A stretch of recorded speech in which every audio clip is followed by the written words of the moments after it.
This is Tamika Caston-Miller with Think, Flow, Grow podcast live. Think, Flow, Grow is a podcast that's centered on how we are able to use history and ancient yogic philosophy to inform how we think today. And with all of this knowledge that we have, Think, Flow, Grow, and I endeavor to provide some context in this 21st century informed by thoughts from previous centuries. Also, I'm super curious about how things are today, how we are able to cultivate compassion in the world. And so I'm also doing that with Ashe Yoga and Wellness at the Ranch Houston, which is in Houston, Texas, where we connect art, food, yoga, and community all in one place to come back to our authentic, loving selves. With me today, I have Kim Pence, who has joined me. Kim Pence is the creator of the Kindness Sanctuary, which is currently an online community going beyond borders to create and elevate kindness in the world. Kim Pence is an energy healer, currently located in Houston, Texas, but available worldwide. She is deeply involved in the healing of people all around the world, or helping guide themselves back to themselves, midwifing their true selves back to themselves. Higher consciousness to them. Kim Pence is also a member of the Ashe Yoga faculty, who focuses on things like pranayama or breath work, and also energy work as part of one of the amazing therapies that we offer at Ashe Yoga and Wellness, located at the Ranch Houston. So welcome, Kim Pence. How are you today? Hi, Tamika. I'm doing fantastic. I'm so glad that you're here, because we're going to talk about one of my favorite topics, which is cults. And we're also going to talk about the thing that you don't talk about at Thanksgiving, which is religion. And where is the difference?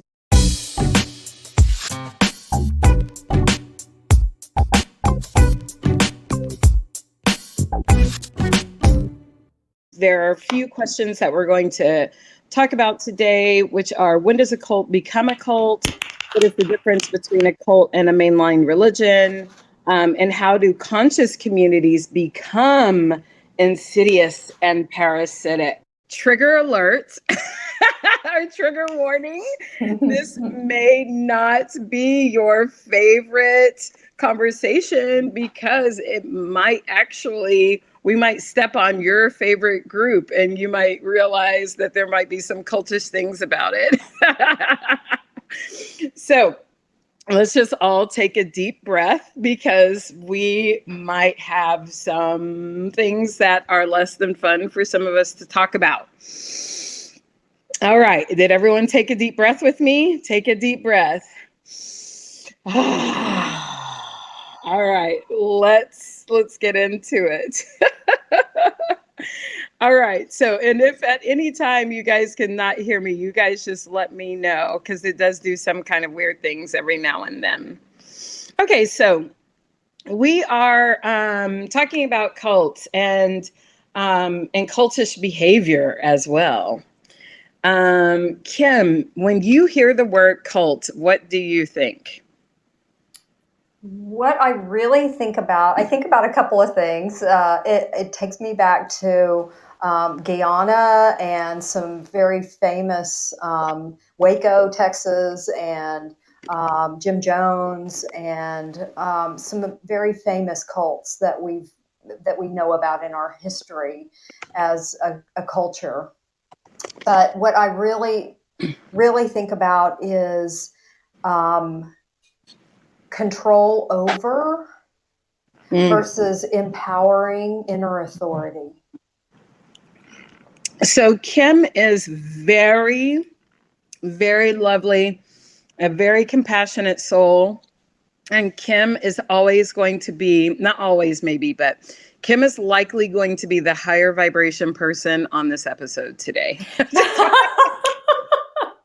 I just want to let everyone know now that I have one of the unpopular opinions about cults.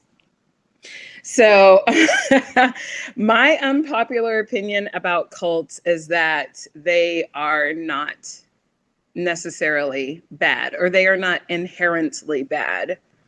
Um, I think that they can be bad, but I think that anything can be bad, or good. And certainly the tantric yogis would say anything in life can be a blessing or a poison. And so the question for me has, and this is someone who grew up, I grew up in the 80s and 90s. And so I remember Heaven's Gate. I remember the Branch Davidians. I remember all of these things happening, and I still have the feelings that I have on them. So what we're going to do is we're going to let's get to some definitions, and then we'll get to some opinions, and hopefully a few of you guys who are listening will call in and give your opinions. Just a couple of comments that have come in so far are that Katie says she would love to learn if she's in a cult. And for some reason, it seems very calming. So, yeah. I mean, is it possible that you are in a cult? We're going to find out. So let's just first define what a cult is. Um, a cult is, according to the Oxford, or to actually, I got several dictionaries for this. The first commonly accepted definition for a cult is a system of religious veneration and devotion directed toward a particular figure or object. So this was the very first definition that came up across dictionaries, is identifying a cult as a system, and a system of religious veneration and devotion. What was really interesting to me is that it didn't stop there, but continued by saying directed toward a particular figure or object. So if we look at just that definition, then we can begin to get a little uncomfortable, because probably, at least if we're aware, we know that we have venerated or devoted ourselves to a particular person, place, or thing. So it makes sense that people will use something like love is my religion, right? Or, but according to this, love is also your cult. The other two lesser definitions were a relatively small group of people having religious beliefs or practices regarded by others as strange or sinister. And of course, an example of this are like the Satan worshiping cults.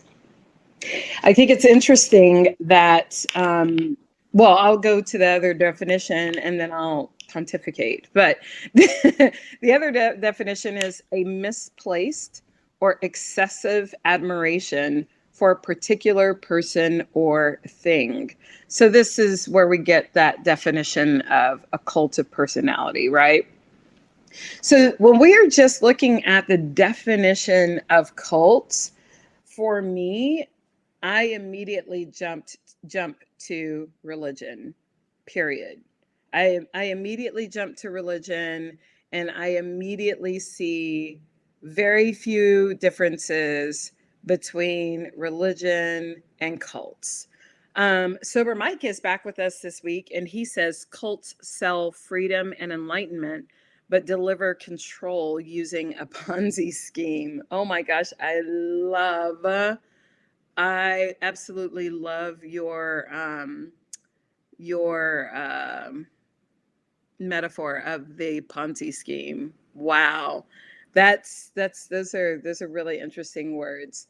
Um, Yeah, and that can definitely be something that's super problematic when we start really defining like what cults actually look like and are, according to um, psychiatrists, psychologists, and according to um, comparative religious studies. When we look at a religion defined, we are looking at the definition of a religion is the belief in and the worship of. This was the first definition. It was the belief in and the worship of a superhuman controlling power. Can you guys hear me?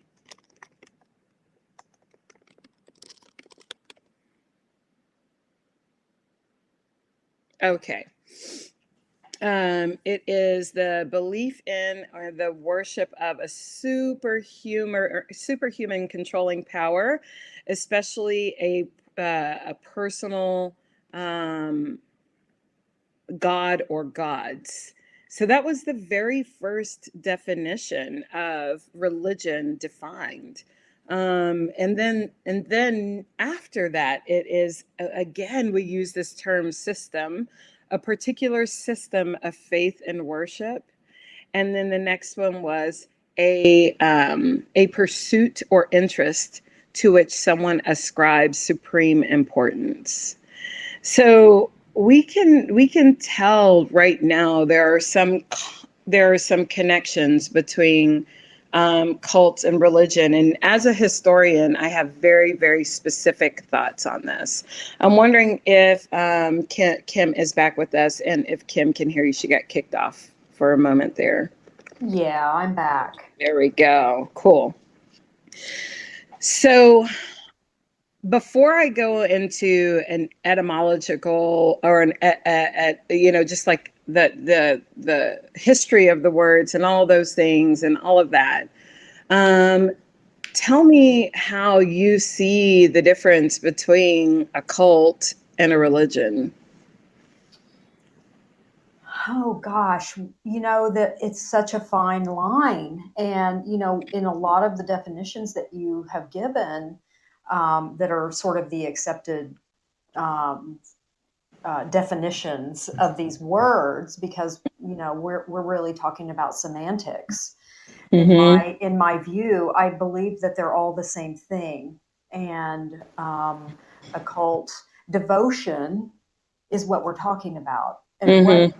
what are you devoted to? Are you devoted to an idea? Are you devoted to a place, as such as the synagogue or the chapel, or the cathedral, or the mosque, or the shala, or the or and so you can be devoted to a place But as beyond your devotion, it's also veneration.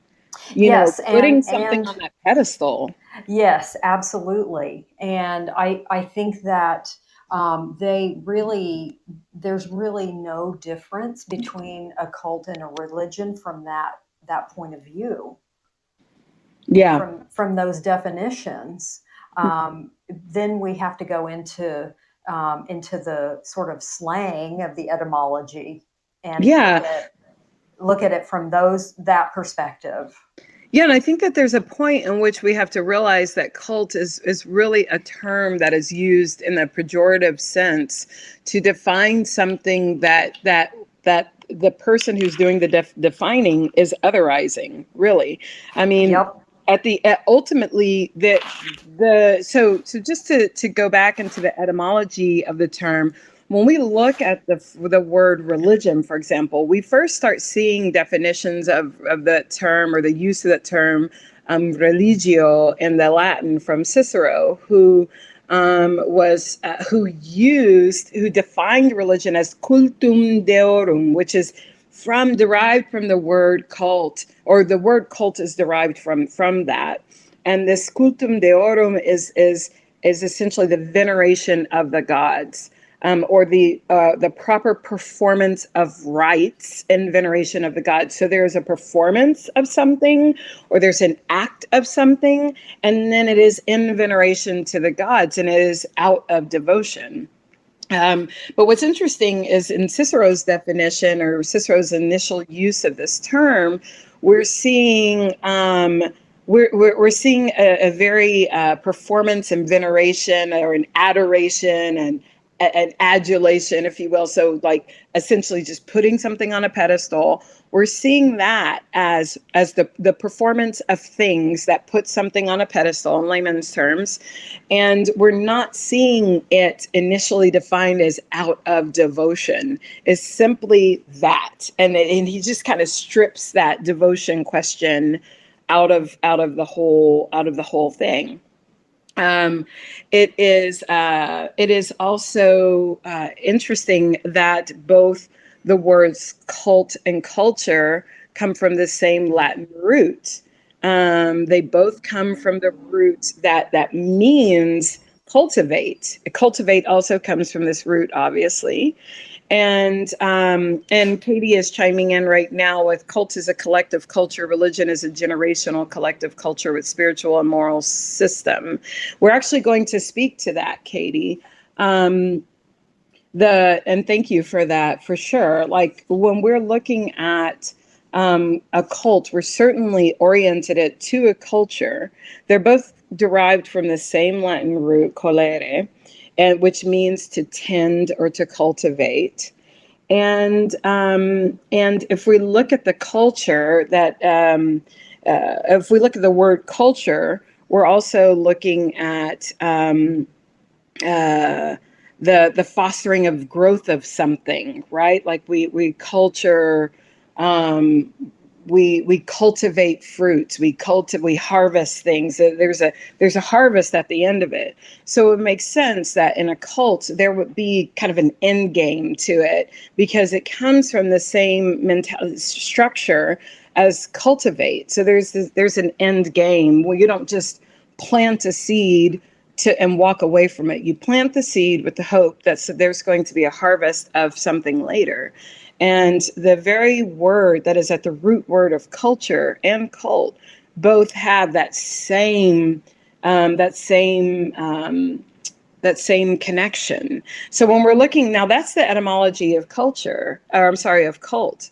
When we're looking at the etymology of religion, and we're looking at it as this performance of rites and veneration to the gods, we can see that when we put religion and culture together, create a religious culture, then it becomes this group veneration towards a particular thing in devotion.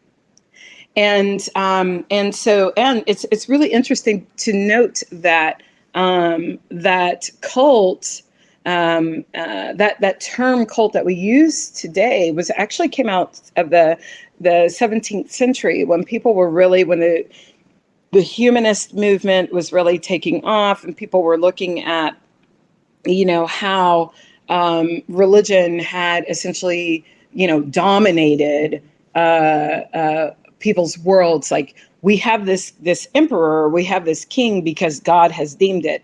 And humanists came out and they're like, nah, I don't think God chose that king. I think that you chose that king or you chose that queen.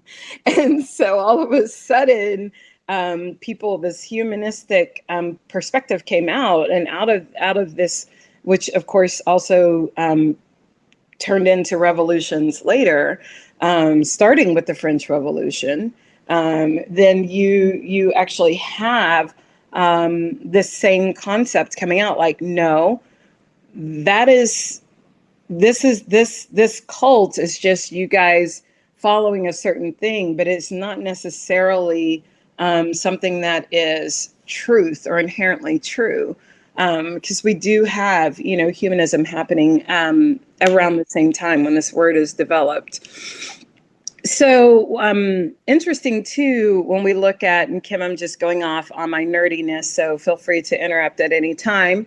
Um, but it's really interesting being a linguist and looking at the roots of words, because they tell us a lot about how words have changed over time, like what you were saying about coming into the slang interpretations of it versus how they began. And when we look at even the word, the colere, that word as well, when we look at cultivate, we're also looking at protecting. So if you think about, if you plant your tomatoes and your tomato seeds, and then a storm is coming in, you're going to go protect it. And so it seems very natural to me that we would want to protect a culture that we are creating, particularly if that culture is venerating something that we find important. So the distance between cult and religion to me is time. That's it. How much time do you need for this to turn into from one thing to another thing? Is just enough people buying into it. Wow, that's I love that analysis of the origins of, and the etymological origins of these two words.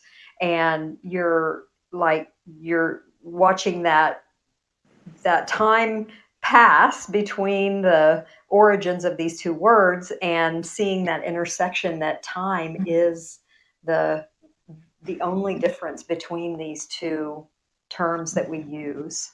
It is, because Yeah, with time, you're going to gain more believers, right? With time, there are more exactly. people who join in. Time, truth test time, or time test truth. Is I'm bastardizing that edict, but there's that happen. The test of time, we say all the time. So time really, for me, is the only difference. And so then I think it's really important to then go back to that second definition of cults, which is it's a relatively small group of people having religious beliefs or practices regarded by others as strange or sinister. Mm-hmm. So, That makes me think about particular offshoots or smaller types of worship. It makes me think of Wiccanism, or yes. some of the other considered to be not acceptable to almost everyone, except for the people involved in the culture. Right. And it oftentimes starts with some sort of revolution against, or some sort of ask to reconsider or reform something. I mean, if we look at the beginnings of some of the cults, they're a fundamentalist, they're a fundamentalist arm of something that is accepted. And so because they're that fundamentalist arm, they're saying, no, look, this needs to be reformed. So if that's the case, then that means that the entire Lutheran church and the entire Protestant church is a cult, because Martin Luther said, no, what the Catholic Church is doing is wrong, and it needs reform. And that is why people were so against Martin Luther for so long, because he was against the majority and saying, no, this is not right, and to that end, he just decided to start his own movement, and that movement was an offshoot of a bigger movement. It was a small movement. So how is that not a cult? I mean, and yeah, there are comments that are coming in from the audience, which is cults rely on herd mentality, the human desire to belong to something greater than oneself. I don't know that I would call that herd mentality. I think I would just call that the fundamental desire to be a part of something bigger than yourself, and the fundamental desire to be a part um, of a group. No, that is the most fundamental human desire. That is something that has helped us survive is by being a part of a group. There are no singletons in the history of the world that were able to survive attacks and by animals and other tribes and things like that when they went off on their own. This is also why indigenous groups oftentimes would even kill their or put out of misery their weak ones or their hurt ones, because it would put everyone in danger. The group then made more of a that was the more important thing than the single person. So when we're talking about, you know, a fundamental, when we're talking about the desire for people to be a part of a group, that's absolute human nature. I mean, so it's not just religions dictating that. However, it could help propagate religion. And that, Mike, I will agree, but it's certainly not something that's specific to religion. Well, Tamika, I wanted to kind of bolster your argument about time, because if we take your example of Lutheranism, and having had that split off from the accepted cultural hub that of the church or the religion of the time, and so this group of individuals splits off. Therefore, it's a smaller group. It is, then we can term it a cult under the definition that you've given. Mm-hmm. And we can see how that cult of Luther became the religion of Mm-hmm. Lutheran. Yeah, for sure. Well, I wouldn't call it a religion, but for sure, a branch of Christianity, yes. But like, yes, absolutely. I mean, people began to say, "Well, Luther has a point," and it has his name. You know, so just like if we look at some of the others, they have the person's name because they're venerating that person. Mm-hmm. And actually, to your point, Kim, one could argue that Lutheranism is its own religion because people have venerated a person as the one who knows all the stuff. Mm-hmm. I think the only Absolutely.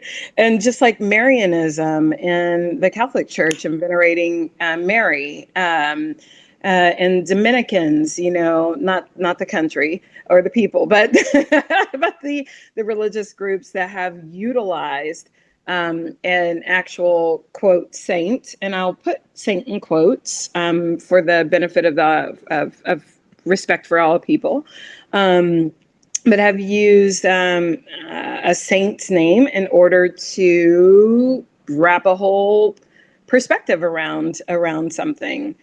Um, when it comes to, I wanted to give just a couple of more interesting historical things so that we have, before we go into some of the most interesting and crazy cults that have influence people and the way that we think about cults right now.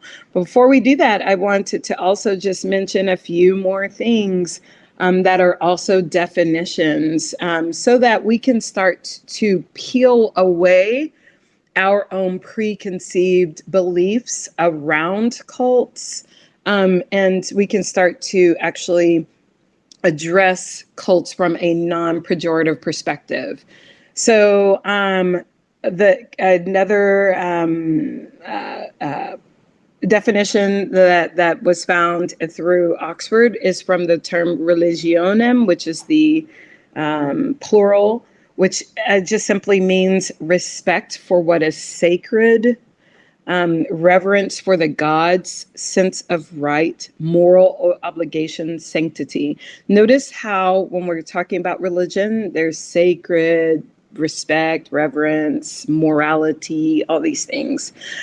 Um, there's also a combination or another sub definition that is obligation, or the bond between man and the gods. I think that it's really interesting that the term obligation is actually used in the definition within religionem, which is talking about religions. I was also today years old when I realized that the word Lego um, is actually a Latin word um, that just simply means a sense of choice, or to choose over and over again, and to consider carefully. And Lego is the bit that's in the legio part of religion. Um, Interestingly, Julius Caesar used religio to mean an obligation of oath when he was talking when he was talking about the capturing of soldiers and making an oath to their captors. So it makes sense that we would have such a veneration or such an adoration for Julius Caesar as well, because he very much was creating a cult of personality around himself. And of course, others did that as well. But when we come into the modern context, Joseph Campbell, who is a very famous theologian and philosopher who, in the 20th century,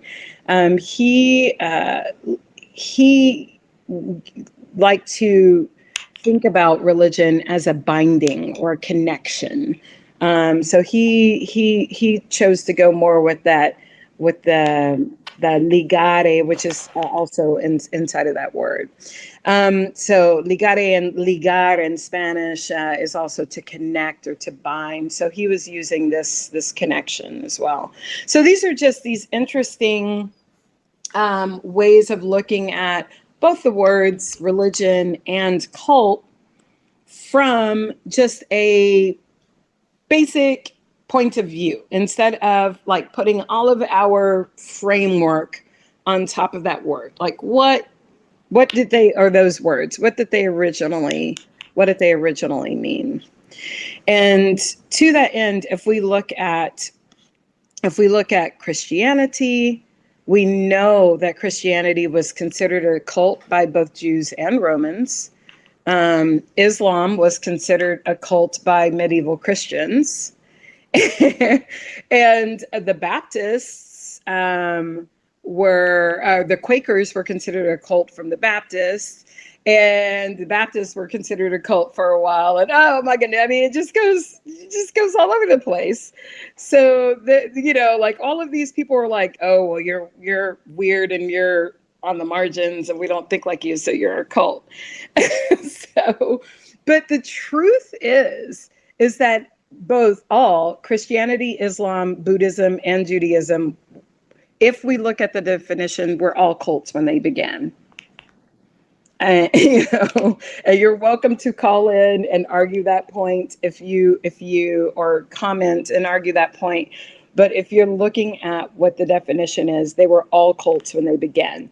And Sam Fleischacker, who's a professor of philosophy at the University of Chicago, Illinois, said the real difference between a cult and religion is about 100 years. You have to be able to have had several generations, and once you have a generation, it gets to be called a religion. To Katie's point. So Katie, I knew we would come back around to you. There is a comment from our audience. She's going by Herbal Society, but I bet your name is something else. Feel free to tell me your actual name. And she said, to be honest, I feel that it is still perceived as a cult, which a religion, organized religion, is what I imagine you were saying. So, yeah, I think cult is definitely it's your perspective. Any other thoughts from you, Kim, before we start looking at some of these interesting, this is where it gets really juicy and interesting. Ooh, let's dive into the juice and interest. All right. Well, we first will go with some famous cults. I invite you guys to tell me your most interesting cults. And of course, cults have become a really big thing to think about, because we've recently had, I mean, everyone's at home Netflixing and chilling. And so we've had a few great shows or miniseries, docuseries come out on cults. So a lot of people are talking about cults right now. And the, I don't know, which would you say is the worst in history, Kim? Ooh, God. Wait. No, wait. Let's not go with the worst. Let's not go with the Okay. worst yet. Okay. Wait. Let's go with the most popular. The most popular cult that's not considered a religion is the Manson family. I mean, That is probably, yes, I would say the most famous in our era. well, I think it depends on your in your era, and I think it also depends on. I think it also depends on if you're calling them bad or good. I think that there's actually like a pop culture around the Manson family, Oh, and I think whoa. that is why it is so known, because people Mhm. are like, oh, the Manson family, and uh, I mean, there it's been depicted in films. Quentin Tarantino uses Mhm. the Manson family as one of his structures in one of his movies.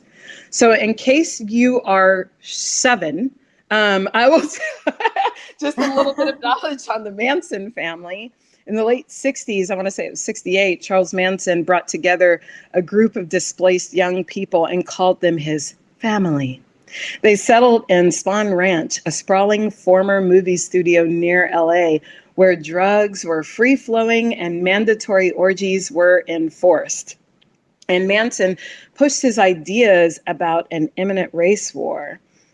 He told his followers that he wanted them to go on a killing spree. And on August 8th of 1969, we know 1969 is the summer of love, a few members of the cult headed to Beverly Hills home and murdered 5 people, including, famously, actress Sharon Tate. They wrote the word pig in Tate's blood on the door. The violence continued the next night when Rosemary and Lino LaBianca were murdered in their Los Feliz home by Manson's followers on his orders. Rosemary was stabbed 14 times, and Manson ended up being convicted of first-degree murder in 1971. He served out his prison sentence until he died in November of 2017. And what is crazy about this is that his followers ended up being able to claim brainwashing to essentially escape his same fate of death penalty. They're like, well, we were brainwashed, and that's why we killed all the people. And it's like, but you still killed all the people. I mean, is there no like, so someone told you to do it and you did it, so you're fine anyway. So yes, so we have comments coming in as well. Yes, we're about to talk about that one too. In Herbal Society, we're about to talk about that one as well. um Someone is saying that there's a Forrest is saying my girlfriend is a part of the Kardashian cult.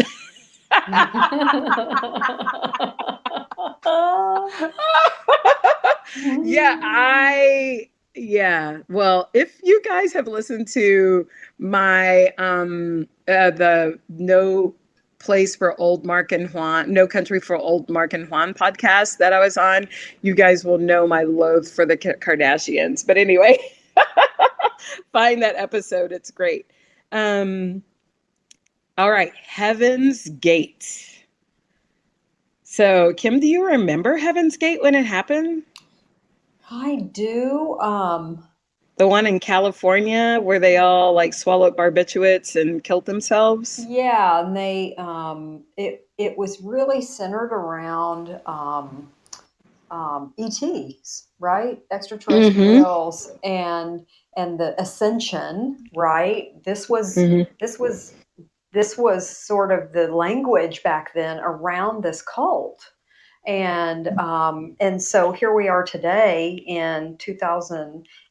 2020, and we're talking about this massive ascension process that we're all going through as human beings, and Yes. we're talking about the conscious ascension into being self-aware and being our own inner authority, and that all kind of curves and links back into being disempowered and having your inner authority taken away from you by people who use the wounded parts of you and the traumatized parts of you against you to control you. This is such a huge point that I want to come back to when we start to talk about the distance between a conscious community and a cult. Because there are people here right now in the city of Houston from which we are recording who I believe are starting a cult. And I am seeing it, and I have always felt something a little weird whenever I've seen them. They're out of the yoga community. I've always felt a little weird of people using like yoga as a conduit to this kind of thing that's very closed and small. And I'm just like, cult. I see it. I see it happening. Right? So, well, we don't have to go far from the yoga philosophy and way of life into maybe Kundalini yoga and some of the other branches that have been created by individuals who have become venerated by their followers, blah, blah, blah. So I won't go too deep into that, but. Well, we'll touch just a couple of those because we have, of course, a famous cult that was here in the US that's kind of started in India and moved its way here, which has been popularized by Netflix. But before we go there, Forrest is saying stretch does not equal spirituality, in my opinion. I agree. And there are others who would disagree. But let's head back to Heaven's Gate. Heaven's Gate in 1997. This is not that long ago. 39 members of Heaven's Gate. A cult started in the early 70s, put on matching dark clothes, swallowed barbiturates, and placed plastic bags around their heads. It was one of the largest mass suicides in the history of the U.S. What's crazy is that this cult was started in the 70s by Marshall Applewhite and Bonnie Nettles, and they went across the road trip, went across America on a road trip, and found essentially a group of people, and they called them the Crew. So I think it's funny that today, like, we're like crew goals and all this stuff.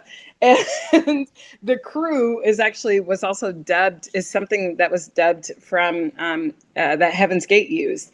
And anyway, Applewhite told his followers many things. He said that he was the second coming of Jesus. This is actually something that we hear a lot of in cults. And then that the end of the world was nigh, and that God was an alien, which is why they had to ascend, because they were going to go be with God. And he encouraged them to give away all their money, cut off contact with their families. FYI, for those of you with any kind of psychology knowledge or knowledge on regarding abuse, we know that cutting off contact with families is a telltale sign of abuse. And but that's what they encouraged. And then they were also put on a very specific diet. It was a master cleanse diet of lemonade, cayenne pepper, maple syrup. So, but this is not where drinking the Kool-Aid came from. That was a different cult. And in order but they did it in order to get rid of sexual thoughts. And even 8 men volunteered to be surgically castrated. But in March, they put on their dark outfits, their matching Nikes, which someone in our audience mentioned, and they drank vodka and ate applesauce and pudding that contained barbiturates, and then placed plastic bags over their heads to suffocate themselves. When police officers entered, they found a line of bodies, each covered with purple fabric. And it was one of the largest mass suicides in the history of the U.S. And I distinctly remember this because I was in college, and I was just like, whoa, like, what? Like, first of all, huh? But what is crazy to me is that doors down the street is where you have Scientology, which I would argue is also a cult. And you have Scientology where they're talking about essentially this whole alien starship, origin story. And then you have Heaven's Gate. So I wonder, how one informed the other. It's just kind of an interesting thing to consider. Did that? I mean, but a lot of crazy things happen in LA. We know this. Shout out to LA if you're listening to it. But yeah, man, like suffocation. Wow, that is a hard way to go out. Wow. But I guess if you're high, it doesn't matter. Um, what else? What else? What else? Then we have a one person in our audience was mentioning, which is the Om Shinrikyo group, which was founded in the 80s by Shoko Asahara in Japan. He claimed to be Christ. Again, we have this theme. And at one point, Garnet had tens of thousands of followers across the world. And his teachings they started out spiritual, and then they became violent. And to the point of what Forrest was saying about, stretching isn't spirituality. I think a lot of people start in one way and they keep going. So, but this became increasingly violent, and cult members would even like pay to drink his blood. Anywho, in 97, which if you're keeping count, it's just 2 years before the Heaven's Gate situation, the members of this group left bags filled with toxic nerve agent on 3 Tokyo train lines during rush hour. And so passengers began to choke and throw up, and 13 people died. Because of the attack, 5,800 were injured.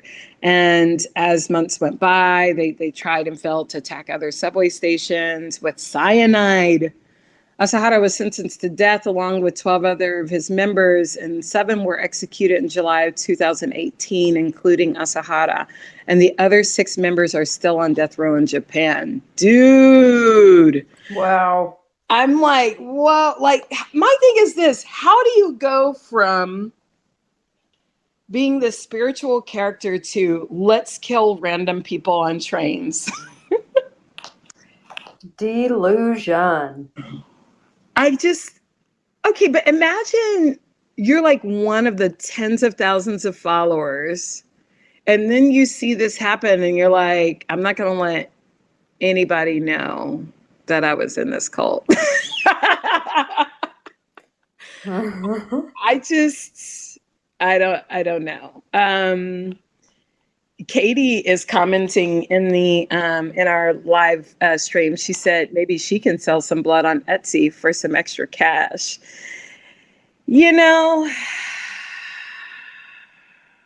Maybe, Katie. I'm not going to buy it. Yeah, but talk about being able to inspire people. So one thing that all of these leaders have in common is there's always a charismatic leader. That's one of the telltale things that people do. And the worst of all time, in my opinion. Do you have your answer, Kim? I have my answer. Yes, I do. What's your answer? My answer is the cult of Hitler. Oh, snap. That was not my answer, but yes. I hadn't thought about the cult of Hitler as a cult, but it certainly was if we look at the definition. Mm-hmm. Damn. First of all, I don't appreciate you because I was not prepared. Okay, yes, that one's probably the worst. Okay, so I guess we'll go, well, interestingly, or not too long after that, we've got the People's Temple, from which the term the saying drink the Kool-Aid comes from. Yeah, that would be my second. Yeah. Jim Jones. Wow. Jim Jones and the Guyana tragedy. Yeah. Jim freaking Jones. So yeah, Jim Jones in 1955 founded the People's Temple in Indianapolis. He grew concerned that a nuclear attack would fall in the area. There's a lot of paranoia also involved in some of these groups. So he moved his congregation to Eureka, California, which he thought would be safer. I would too. Like, pretty much Eureka, California is nothing but a bunch of people smoking weed, so, and eating mushrooms, but whatever. But paranoia struck again in 1977. And this time it was because people had been drawn to him via the media. So then he moved the People's Temple to Guyana and dubbed it Jonestown. So they were there doing the thing, and they were there essentially for a year when a U.S. congressman decided to visit their new location and in 1978 and to investigate reports of abuse of its members. And while he was there, there was a shootout and all of these things. And Jones then instructed all of his followers to drink Flavor Aid laced with cyanide. And over 900 dead bodies were discovered at the settlement, including Jones, who had a bullet wound to his head. Isn't that crazy? Yeah, wow. For me, it's sad. It really feels devastating to know that um, as a society, we have allowed ourselves to become so broken Mm-hmm. and in so much pain and suffering that we actually do this stuff to each other, Mm-hmm. and that those who are the victims of what is happening in a cult, that we're the cults that we're speaking of: coercion, use of wounds and trauma against oneself, these kinds of control mechanisms by someone who is clearly intensely wounded. Mm-hmm. Yeah, And also yeah, very smart. And and also very, very smart. and If we, mm-hmm. incredibly intelligent, and understands the psychology of control to a very finite degree. And I think that there's the element of control, and there's also the element of lack of self-awareness that's Hmm. happening in all the people. So there's an element of control Hmm. and manipulation from Hmm. the leader, but then there's also the element of lack of awareness in the leader's followers. Um, Well, I want to jump in and just speak to one thing about that, which I think is a really important point, and that is the conditioning and programming that we receive as a culture to give our power of authority to others, that others know better than we do. mhm. Yeah, we actually, this whole kind of conversation started with me and some friends because we were looking at the Rajneesh movement, which is the movement that turns into or Bhagwan Rajneesh ends up turning into a rebranding as Osho, who is a person that is still very much respected within the yoga community, and he was also a cult leader. The crazy thing is that I think if people just look at um, the the difference, I was like, well, what's the difference between like an Osho and someone else? Like, how does a cult leader become a cult leader, especially if that person was a mystic? He is referred to as an Indian mystic. He is not referred to as a cult leader. He's definitely still referred to as a mystic. He is definitely someone who is still quoted in yoga teacher trainings. His philosophy is still quoted. He still has 200,000, or there are still 200,000 people that visit the Osho International Center in Pune, India, each year.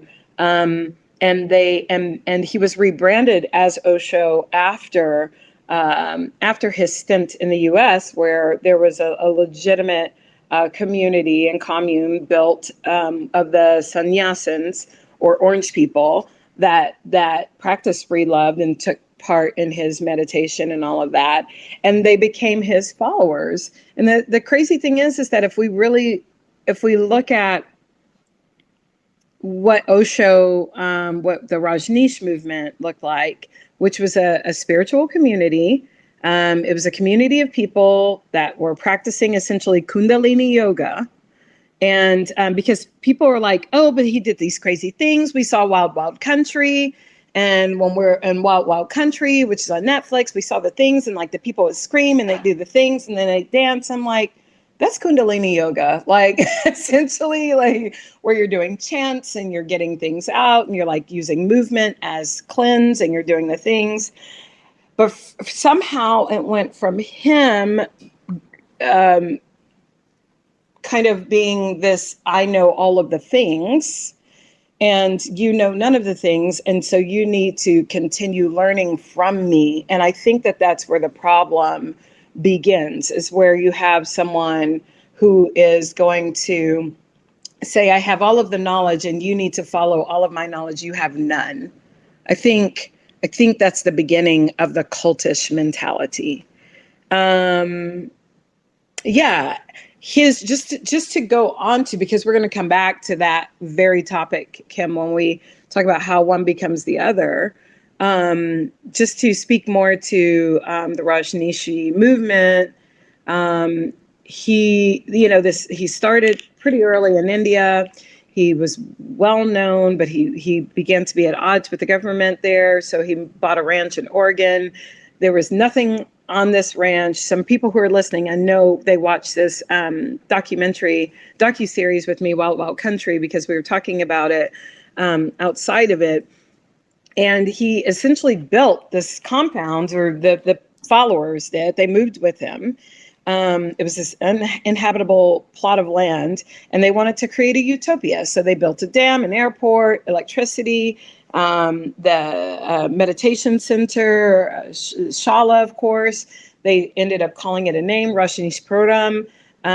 When everything was ready, they built gardens and all of these things. And they built a city, essentially, and to create their utopia. But of course, there was a lot of paranoia going on. There were all the other people around them who were like, these people wear orange, like they're all crazy. A lot of them are immigrants. Some of them are brown. And people started to, say, we don't want these people here. But it makes me wonder what would have happened if they would have left them alone. Like, would they be, would nothing have happened? And so, but of course they didn't leave them alone. So then they start, putting more pressure on the Rajneesh community. And the Rajneesh community, they end up getting bombed. Rajneesh community is like, oh, you're going to bomb us? Then we're going to arm up. They arm up. And so then this series of going back and forth begin to happen, where someone expresses, a show of force, and then they express a show of force.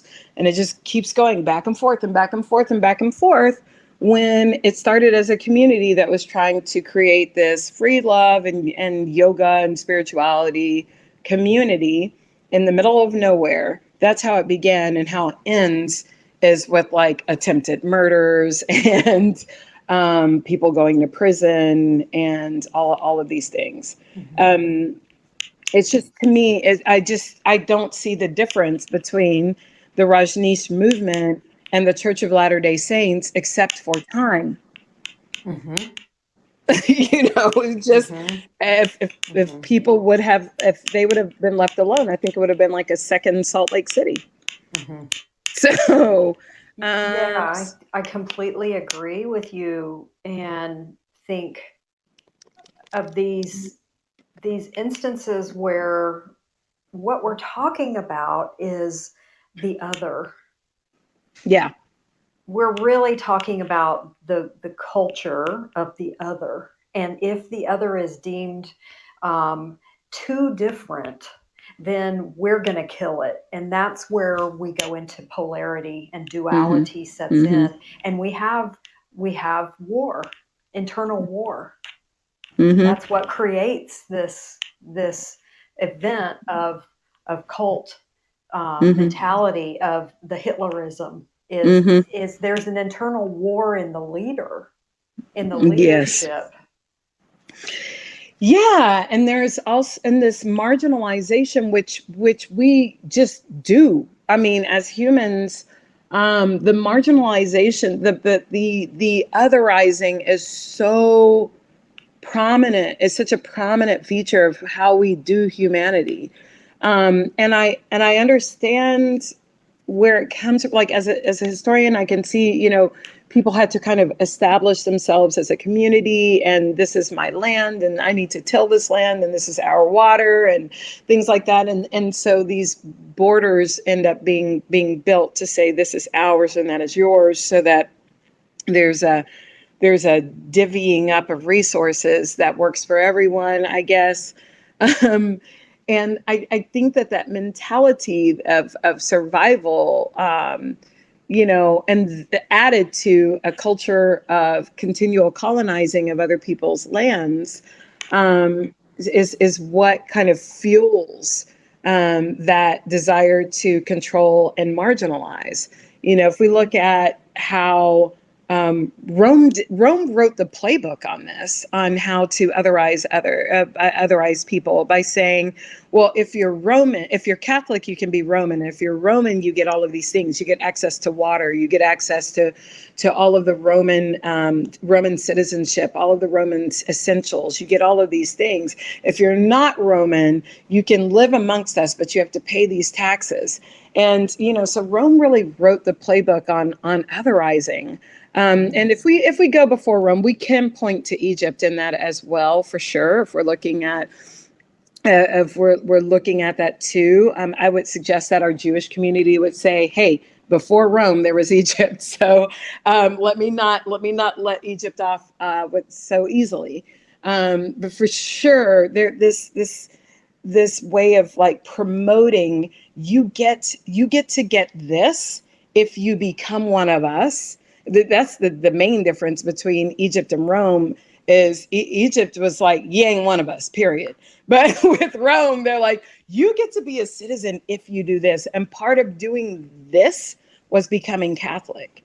And then we see how that extended to the rest of the world, in terms of Catholicism, anywhere where the Spanish were, or anyone who was from Hispania, anywhere that touched. That's why there are Catholics all over the world. It was because of that. It was because of a sense of belonging. It was not because of veneration, even, or a devotion. It was more of a devotion to country or nation. It wasn't devotion to God, actually.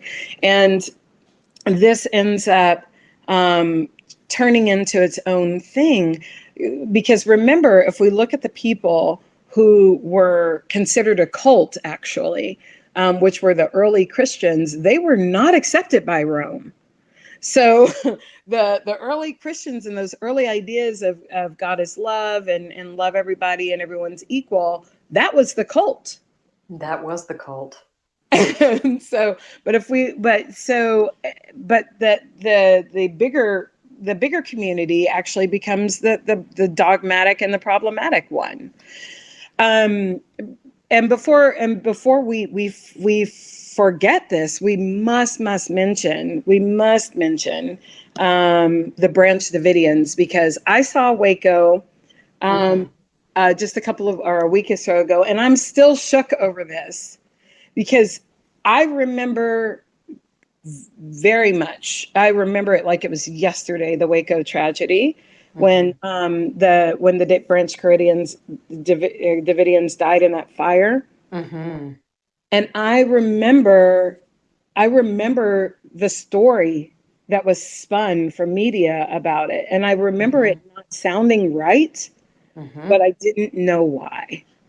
And here we have a guy. First of all, if you look up the Branch Davidians, you will see this. David Koresh believed that he could talk to God.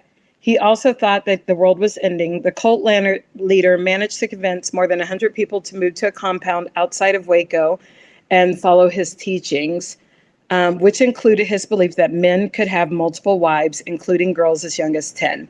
First of all, that's not even true.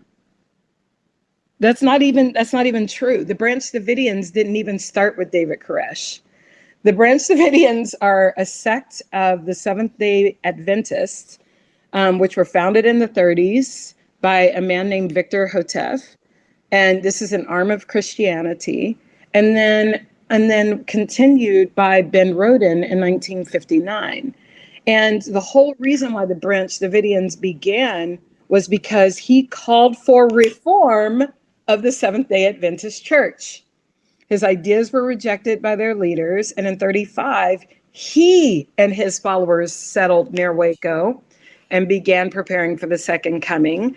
And then his group eventually moved to a farm, which became a settlement known as Mount Carmel in 1962, or after Ben Roden took possession. So the whole story around the Branch Davidians is not even, like, if you just look it up, there's still so much lore and otherizing around it that it's not even true. Then here comes one of the people who arrive at the compound. He's a Seventh-day Adventist. He arrives, Vernon Howell. He arrives in 81. This is almost 50 years after the compound, after the Branch Davidians were established, and 20 years after they established at Mount Carmel. Vernon Howell, who is David Koresh, becomes well received, and he has a series of sexual liaison and all of these things. He ends up having an affair with Lois Roden, who's Ben Roden's wife, and they're like going to go have a child who's the chosen one. Okay, so there's a little bit of whatever going on in this. David Koresh essentially turns into the leader of this group after challenging her son, or Ben Roden's son, to leading the group. And this challenge between them leads to problems raising the dead, which is what got the Branch Davidians onto the FBI's radar, because they tried to raise a dead, exhume a corpse to show like how you could raise the dead. Anyway, because they were in the system, they ended up becoming a target later on when the ATF ended up receiving information. This is the ammo. What is the ATF? Ammo. I forget the T part. Tobacco and firearms. Yeah, there we go. Ammo, tobacco, and firearms group found out that they had all this ammo with them, which, by the way, they had because there was internal strife. So anyway, so they find out that they have all this ammo, and bada bing, bada bomb, there ends up being this giant standoff between David Koresh and the ATF, which ends up with, on day one, 9 people dying. 4 ATF agents, 5 Branch Davidians, and on day 851, 76 dying from a fire that was started at the compound, which included women and children who were trying to get out and not trying to commit mass suicide. So there are all of these. There's all this lore around cults. Even if you just look at what happened, and it's a lie. You have people who just believe differently. They go live out in the country and establish themselves somewhere, and maybe they're doing amazing things. Maybe they're doing horrible things. All I know is that in 2020, one third of the religious communities in the world venerates a girl who at 13 had a child by an entity that was either a ghost or God or whatever. And she was 13. So according to our current standards, she can't give consent. And and you have people who are venerating a 13-year-old girl named Mary giving birth to Jesus and using that same rationale to demonize people who have their own ways of thinking about the world, including sometimes giving birth to children when they're teenagers. Now, I'm not saying that I'm here for either one of those things. I'm not here for a 13-year-old giving birth to anybody, because I agree that she can't give consent.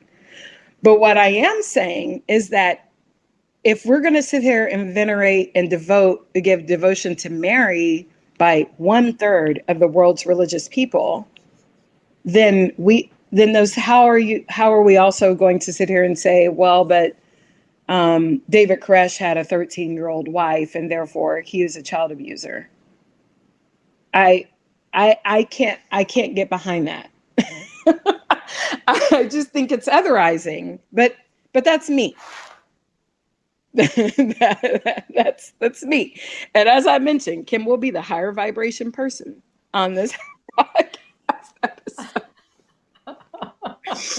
Oh my goodness. Oh my goodness. It's so convoluted when we decide to decide for others. Yes. And that's what all of this boils down to. Yes. Is determining what we believe others should and should not be doing. Yes. And if we step into our own sovereignty and we stay in that space, I am a sovereign being, and what is mine to work with, what's mine to decide to judge or not to judge, is my choices, my actions, and my words. And what someone other than me is doing, they have a right to be doing whatever they are choosing to create. I love your higher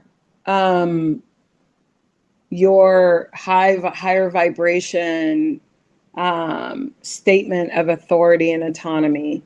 And if that doesn't resonate with people, then you can use my low vibration statement of autonomy, which is, that ain't got shit to do with me. That's it. That's it, right? That's my business. That's my material. They're choosing to create in the way they're creating. It doesn't resonate with me, but they have a right to be exploring that facet of being human. And guaranteed, if we just love one another and are compassionate and gentle with one another, if that compassion is more true and more strong, and I believe that compassion is always stronger than its opposite. If it's something that people have access to, then they will lean into that compassion. And if that compassion is the opposite of what they're experiencing, then they will lean away from that which is not compassion. But for sure, if we are just saying what you believe is stupid, wrong, like your, cult this is ridiculous, blah, blah, blah, then nobody is going to walk away from that situation, because what they're in is better than what they're running away from or what they're not in. And I think that is the biggest learning for me, is that for me in my life, I ascribe to Christianity, and my life is informed by ancestral practices and thoughts. As an African American woman, my thing is this, I think that the reason why I'm okay with being in the Christian church is because my mother was always really honest about her rationale in being in it, which was she chose it for herself. She didn't grow up in church. And then also she was really honest when she saw fuckery in the church. So like I remember we went to a mega church and she was like, there's something wrong here, we're leaving. And it was like from one moment to the next. And I was like, whoa, like I don't know what's happening. Turns out later the guy was embezzling money from the congregation. And there is still a cult of personality around him. This is Bob Tilton, who still today is still on TV asking people for money and getting it. And I just remember that as my exposure. And then I remember, and then I went away from the church, and then I started looking at theology, and theology made sense to me from a thinker's point of view. And I came back to it when I chose it for myself. And it was under a totally different church as well. It was within the Episcopal Church, because the Episcopal Church allowed for people to actually think and make decisions and question and didn't have to arrive at any answers. So like if I talked to a priest and I was like, I have questions about this, then my priest would say something like, well, what do you think about that? Or whatever. And not like, well, the answer is this, you know? And I was like, I have like my own, I get to be my own sovereign person There within you go. There this. you go. You get to be right. You get to make your own choices. And if your decision and your choice doesn't align with the person at the head of the class or the chapel or Mm-hmm. the whatever, if it doesn't align, you still get to be included. Yes, which is actually one of the things that psychiatrist uh, Robert J. Lifton. He's a psychiatrist from and a former Harvard Medical School professor. He said that there are three characteristics, essentially, of in his paper Cult Formation, and that is one: there's a charismatic leader. Mm-hmm. Two, there's a process of indoctrination or education. Mm-hmm. And three, there is economic, sexual, and other exploitation of the group. And that second one, that indoctrination, when it's like you're not allowed to think outside of this, that's for him, that's the definition of the cult. Is when, or that not for him, sorry, for me, that's the distance between like where certain religious groups are cultish or are cults in the pejorative sense of the word, in the negative sense of the word, versus being a spiritual community. And I think it's important now for us to really talk about, those folks in conscious communities, oftentimes coming out of yoga communities, that are like, oh, let's gather around, let's talk about our feelings, and let's create this community. And there's always kind of the same leader of the community. There aren't a lot of people who are outside of that community informing that community. And so even though it's not an absolute authoritarianism, for sure, for me at least looking in, I'm like, it seems like these people are the leaders, and all the leaders look, dress, and act alike. That's a problem for me already. When I'm looking at a group, this part of the podcast, which is the last part of the podcast, could be how to avoid being in a conscious community that is actually a cult. Okay. For me, if the leaders are all the same gender, I'm wary. If there are leaders, if the leaders look, dress, and speak alike, that's a problem for me. I already don't trust it. I don't trust it. Okay. Well, yeah, I want to just jump in and say my big question goes off. I'm always the detective, and my big question says, why don't you trust it? And one possible answer to that I can offer is you don't trust it because they've stripped away your inner authority. Yes. Yes, because that means that they're all knowing and I am now Mm-hmm. their disciple. Mm-hmm. And that whole discipleship thing is very problematic for me. Yes, it is. Because if we are all on the journey of evolving, if we're all enlightening, if we're all learning, then that means we're all disciples and we're all apostles all at the same time. There's Right? not one person who is the head of all of the knowledge, one Messiah who is then who everyone then else, or even a plural Messiah, where these guys are the ones who know everything and everyone else is the lead. And I definitely see it if the head in air quotes of the group is men and all of the followers are women. That's an even bigger red flag for me. I'm definitely I'm not going to open my energy to that because my higher evolved person is saying there is definitely some control happening here. Now, it might be people giving their control away, or it might be someone taking control, but I do not trust that. And that comes from a very gut place. There is I don't remember where I got this, but there was an article that discussed when cults become dangerous. And it's that absolute authoritarianism without meaningful accountability, no tolerance for questions or critical inquiry. That, again, that just like what you were saying, that lack of autonomy is becomes a thing. No meaningful financial disclosure, unreasonable fear about the outside world.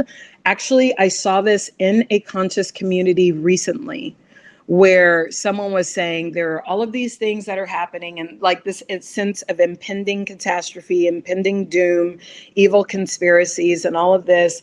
And I was like, like I immediately went, ooh, that, red flag.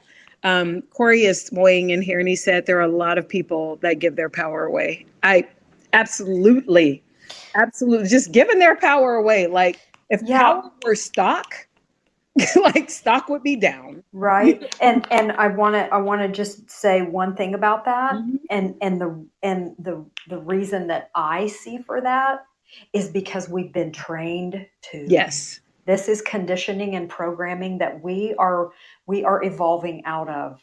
Mm. That is exactly where we are as a species. We're evolving out of the conditioning and programming that tells us to give our power away. Yeah, and I think that we know that we're evolving instead of devolving if there's not fear around that. Mm-hmm. So like there are conscious communities that are like we're evolving and there are these dark powers at work that are trying to, and I'm like, once I don't think the universe speaks in the language of fear. That's a very human response. And so this whole impending doom, the evil, all those things I think are coming from people who are looking to colonize our thoughts. Yes, they And are. and it's happening so much right now from from conscious communities. There's a community on Instagram that's like an empowering black, is meant to empower the black community. And I've recently just been looking at it. I looked at it again, I started following it, looked at it, and then I realized no, what they're doing is they're bemoaning everything non-African. Mm-hmm. And the truth is that there is no I don't believe the universe speaks in black people and white people or Asian people or Latino people, Latinx people. The universe is like, this is all energy.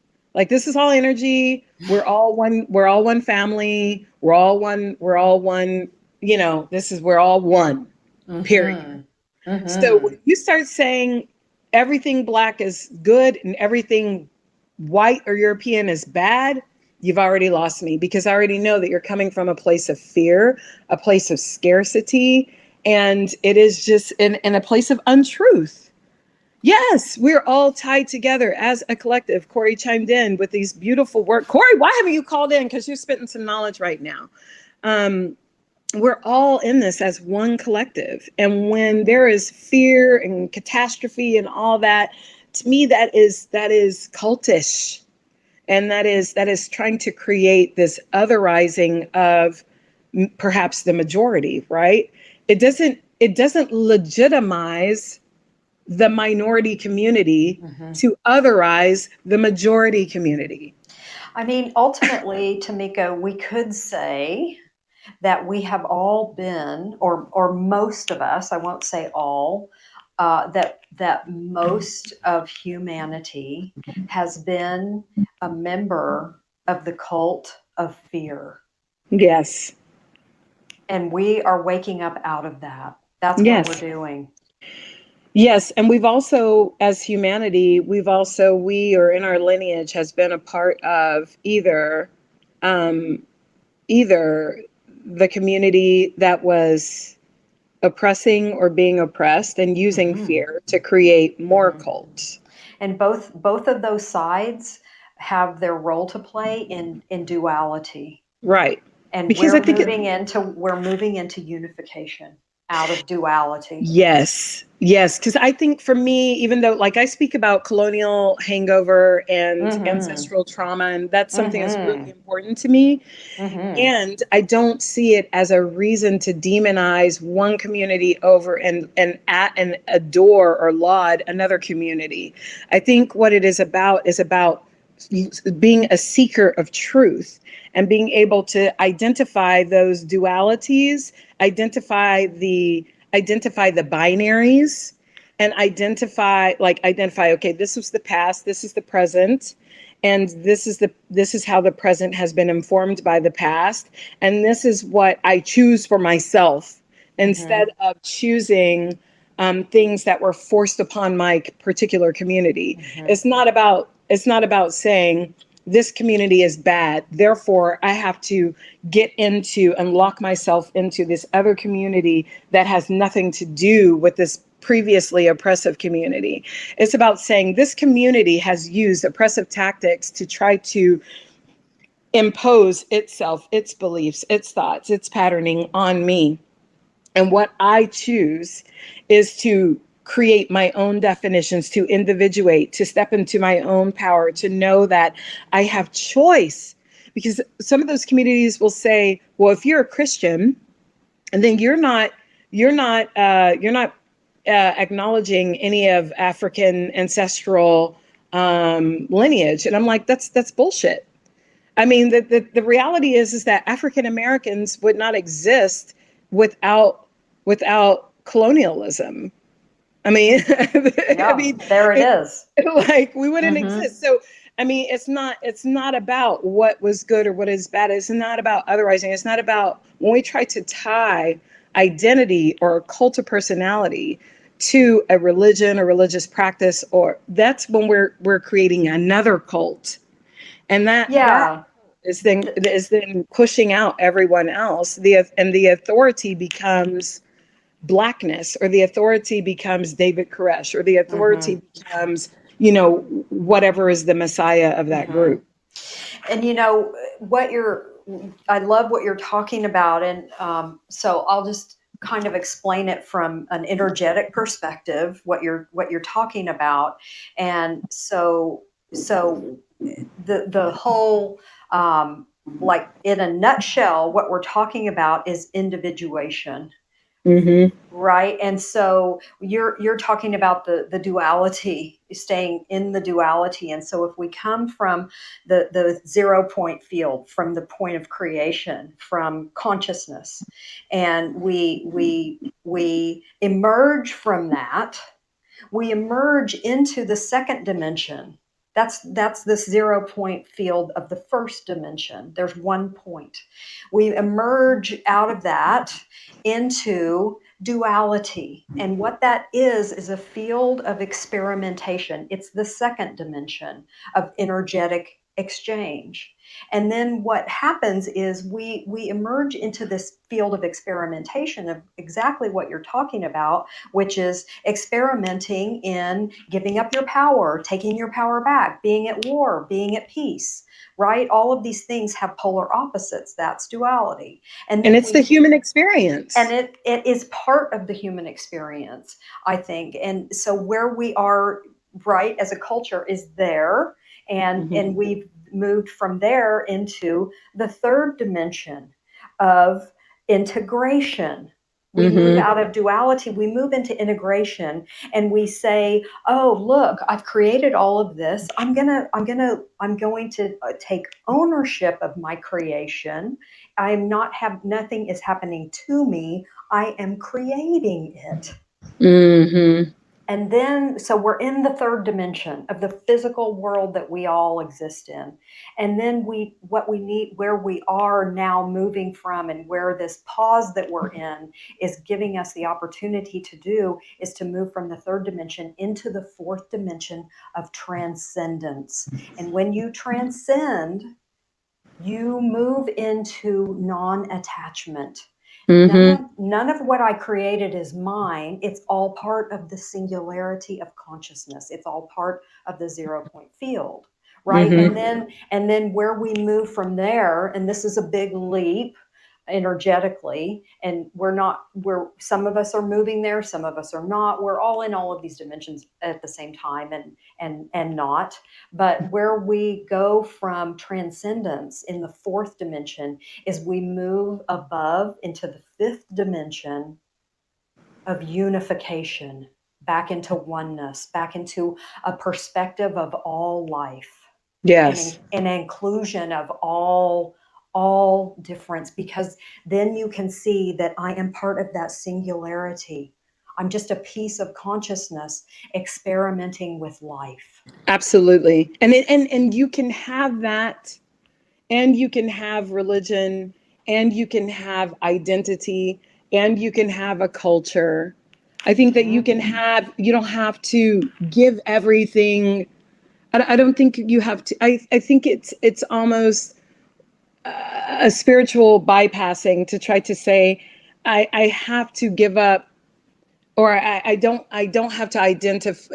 I think identifying with things and giving up cultural practices or whatever are are different. Like I think that you can be a religious person, and you can transcend. And I think you can be a non-religious person and you can transcend.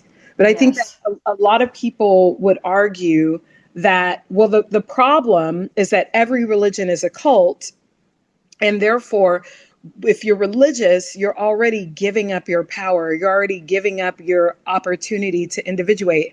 And I don't believe that that's true. I believe that you can speak the language of the understandings and the leanings of the framework of however you were raised or whatever you believe. I think that you get to speak that language and understand that there are other languages. And then I think the transcendence is understanding that language is a construct, and that actually everyone is just sharing, and that everyone is just expressing. That Mm-hmm. when you strip away language, you just come down to expression. Mm-hmm. But like when you have people who I think are equally not helpful, saying that, for example, like atheism is the path to transcendence, I would argue, I would just cite the cult of reason, as in the 18th century, as Francis first established state-sponsored atheism. And it also was a problem. It also became another cult. I think that when you're looking at trying to make people say the only way that you can have reason and liberty, freedom, the only way that you can be natural or victorious or whatever is by being X. I think that you're already like taking that opportunity of transcendence away, because you're just thinking that it only operates within a particular system. And the truth is that the system is just a figment of our imagination, but it's also an expression of our lived experience right now. And there's Yes, it nothing wrong is. with that lived experience. No, no.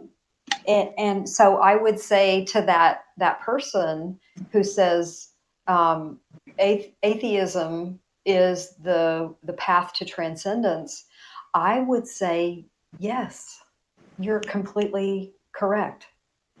And so is Judaism. So is Jainism. So is Christianity. So is non-binary identification as self. Mm, So is choosing to live in a particular place. They're all the path to transcendence. mm-hmm. All of it is. All of every path is legitimate. And the minute we try to pave a path or make people follow a particular path, notice I said make people follow a particular path, not embrace people who follow a particular path. But when we try to make people follow a particular path, we are trying to be the messiah of that person. Right. We've taken away their authority. Yeah, and if you look at like at least what we've read and what we know about Jesus, Buddha, Muhammad. Well, if we look at, well, maybe not Muhammad, but for sure some other characters in history, and yes, probably Muhammad too. I would, and Moses. They weren't like, "Hey, I am right. You are all wrong." And you must, well, there is some argument to that, but I will say before I even finish my sentence, there are some things that I think that the way that their words were written and given to and handed down to people might suggest that they were like, do this, follow me, and this is the path. But I think that the truth of those people and the reason why a lot of their teachings have persisted is because of their overall message of of transcendence, their overall message of love, the overall That's it. message of community, and That's and it. and that's it. And like whatever was self-preservation at the time, I think was self-preservation at the time, which is important, why it's important to look at religious texts within the auspices of history. But when we're looking at, like, do this, or this is the right way and everyone else dies, or everyone That else doesn't belong. Yeah, Mm-mm, that's not that. judgment. It's judgment, right? And when Hmm. we move from the third dimension into the fourth dimension, we are necessarily leaving behind judgment of anything. Yeah. Judgment of, right? Yes. Just being. That's it. Just being and being in community with. And I think that this is why it's so easy for me to have, not to say that I've transcended. In fact, my Instagram handle is Diva Transcending, and it was that even before I even thought about what transcendence actually was and the way that you're looking at it, which I think is quite interesting. But anyway, for me, I think the reason why I'm able to have so many people from so many different religions and belief systems and all of that around me is because at our core, we just see each other as people on this journey of evolution, this journey of experience, and just don't take it all so seriously, but rather are able to just have an experience with one another and learn from one another. Because ultimately, I think every relationship is an energetic exchange, and certainly, if we're looking at yoga philosophy, that would be the same argument. Um, and if we're all energetically exchanging, then that means that we have something to learn from every single human on the planet, even the ones we don't like. So, right. So, Right. Yeah. And when we get to understand that we are all facets of the same thing, having Hmm. our own unique individual experiences, and they're all valid. Yes, absolutely. And so I just, I hope that for you guys who are listening, that you might reconsider using this term cult so pejoratively. Yes, there are people, there are the Jim Joneses of the world. There are the people who would have people drink, quote, drink the Kool-Aid, but I also believe that and there are people who are horrible, horrible people, like the children of God people who were absolutely like abusing children, young children, and promoting that and all of those things. But I don't think that it is helpful to sit there and say, oh, that is a cult and they do those things. I think what's actually more helpful is to say those are people who are abusive, people who are abusing other people and have managed to convince other people to follow them. I think that is actually more helpful, because all religions were a cult at some point. So Yep. just saying, this is a cult and this isn't, is not, it's not how we create compassion in the world. It's just how we seed division. And I do not believe, and I think you would agree, that it's impossible for us to ascend divided. No, it's completely it's impossible, right? And so if we all come into the circle of compassion, and compassion is not a concept, it is an energy.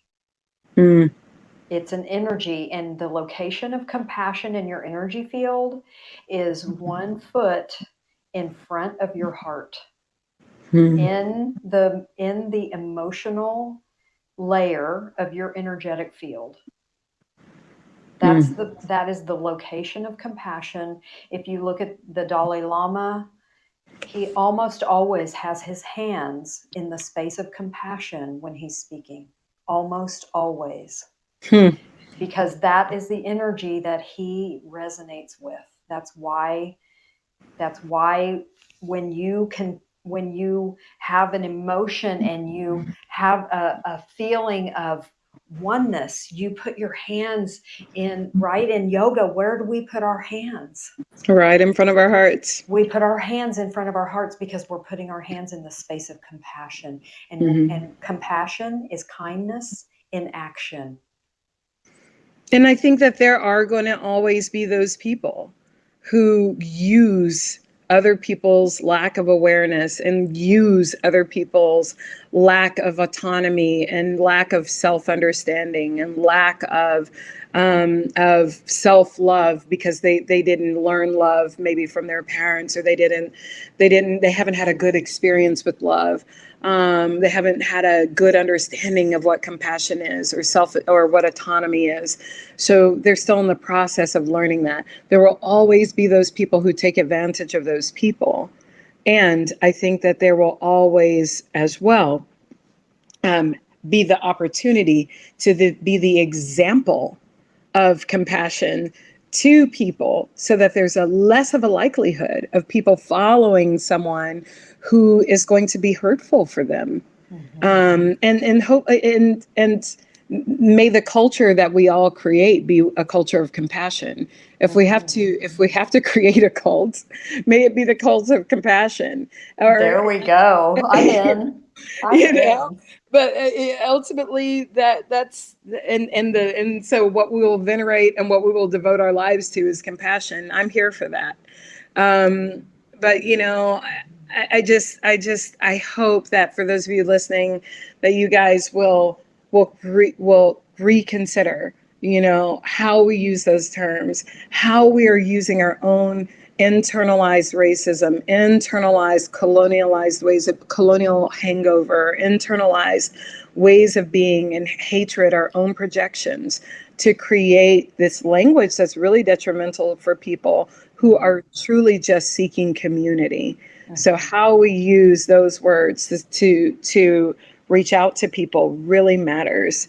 And if you've not learned anything, please just learn this. We're all in this together, and And may we all just create this culture of compassion. And right, and where does that begin? It begins with self-compassion. Yeah. Having compassion for ourselves, having compassion for the part of us that's hurt or suffering, the part of us that we don't necessarily we don't necessarily want to accept, Yeah. right? Or show. Our own Or show. fear, our Yeah. own hurt, our own Yeah. whatever is inside of us. We're Yeah. all that. And so self-compassion. I have saying I have so much compassion for myself. There's part of me that's really struggled, Mm-hmm. and I have compassion for that part of me. I don't want to get rid of it. I want to have compassion for the part of me that's suffered. Yes. And if we have compassion for ourselves, we'll have compassion for others. That's it. And we will not, but if we don't, we won't. And so I That's think it. that the choice is really, really clear when we really start looking at our language regarding other people. If we want to know how we truly feel about ourselves, all we have to do is look at our language regarding other people. That's the There we biggest go. that's the biggest indicator as to how you feel about yourself. Yep, And there so, it is. and not what we actually say to other people about how we feel about ourselves, but what we actually project. That's the truth. And or maybe they're both part of the truth. But I think that if we do that, then we will build a more compassionate world.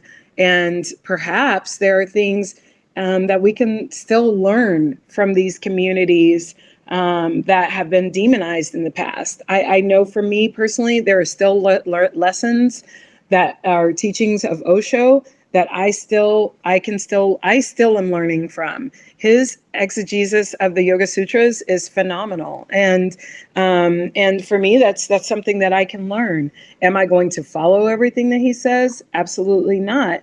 But I can still, there's a learning in there, especially a learning of what I don't want, a learning of what I do want, all those things that we can learn from people. And there are opportunities to learn also about how we have a tendency as humans to try to control other people.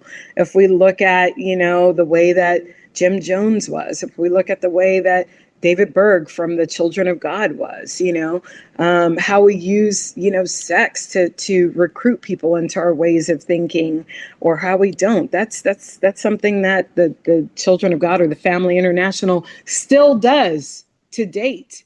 So, I mean, these are things that we can learn about, and we can learn more about humanity if we're not so busy prosecuting them in our own minds and in our own hearts. We can just learn from that, and we can learn from that someone else's lived experience without having to live it ourselves, and send compassion there as we continue to send compassion for ourselves.